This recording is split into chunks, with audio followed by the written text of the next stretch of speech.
Thanks for being here. I'm going to talk about self-care to stewardship. This is the MSLE mindset. MSLE wants all of our graduates to have these 4 qualities, and they're right in the middle of the box, right? Leaders of character, responsible professionals, passionate leaders, value creators.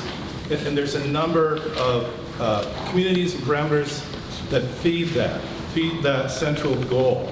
And servant leadership is a big chunk of that. On the very bottom of the servant leadership portion, where you can see the tenets of servant leadership, we have stewardship. And I had the opportunity to serve as chair for servant leadership, I went the wrong way, from 2009 to 2015. And this was my yes man phase, okay? So I was accepted to be on this role. We had this delicious endowment from the Pieper Family Foundation. And I'm like, a philosophy professor. So I'm lucky if I can just, buy the food and the grocery for my kids at the end of the day. And all of a sudden, I'm responsible for this endowment.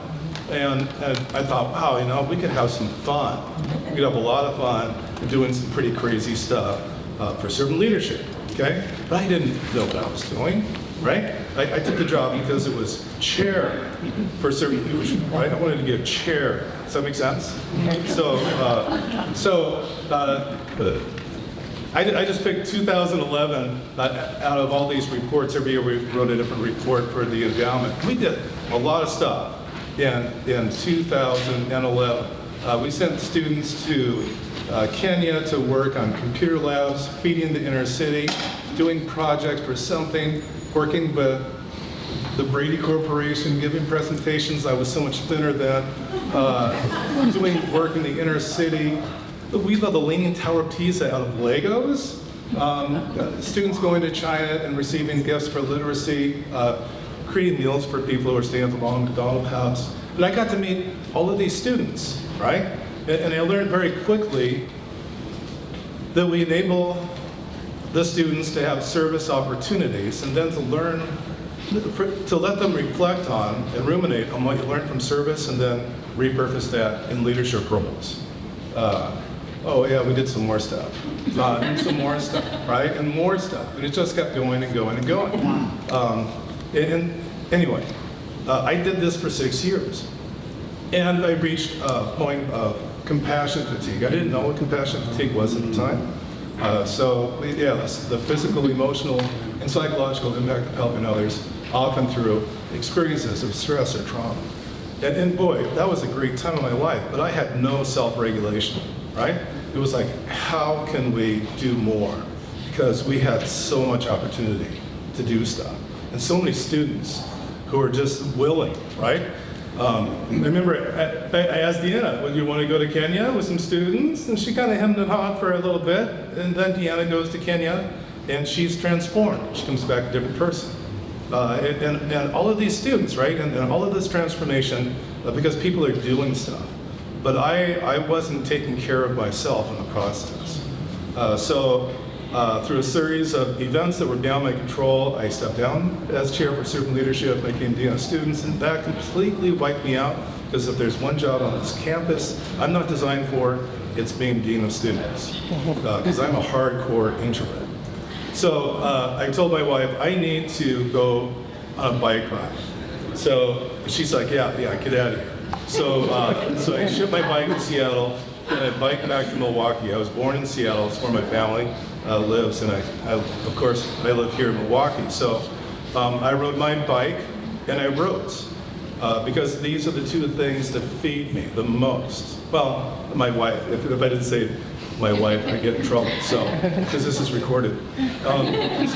Writing and writing. Yeah, it was a bit of a thought experiment. What would I think about if I rode my bike for 9 hours a day for 32 days in a row? So about 6 or 7 days into it, I realized I need some rules. I need some self-imposed rules or ethics. So here's a couple of the rules that I established for myself that I've been practicing since this was like 2015. So solitude prepares me to be with others, and being with others prepares me for solitude. Because I love solitude. I could sit in my office for the next 4 hours and stare out the window, and that's my happy place.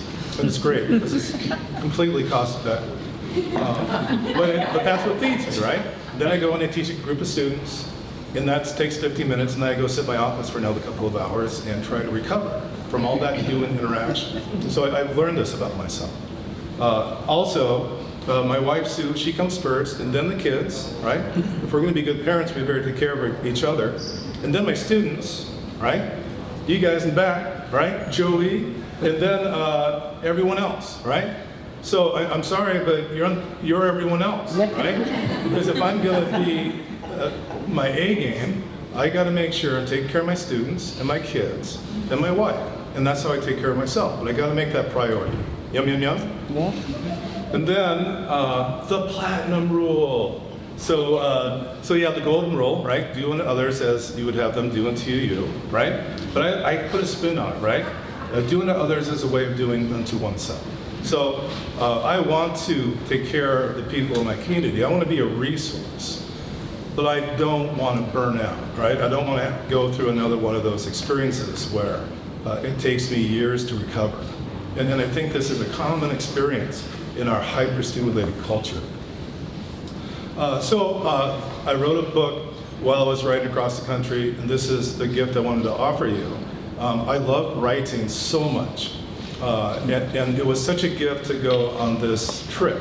And I keep trying to have bike rides, and every summer I go, but people keep wanting to come with me. It's kind of a funny thing, because they want to have that experience with me, and I just want to be left alone. But once again, it's this balance, right?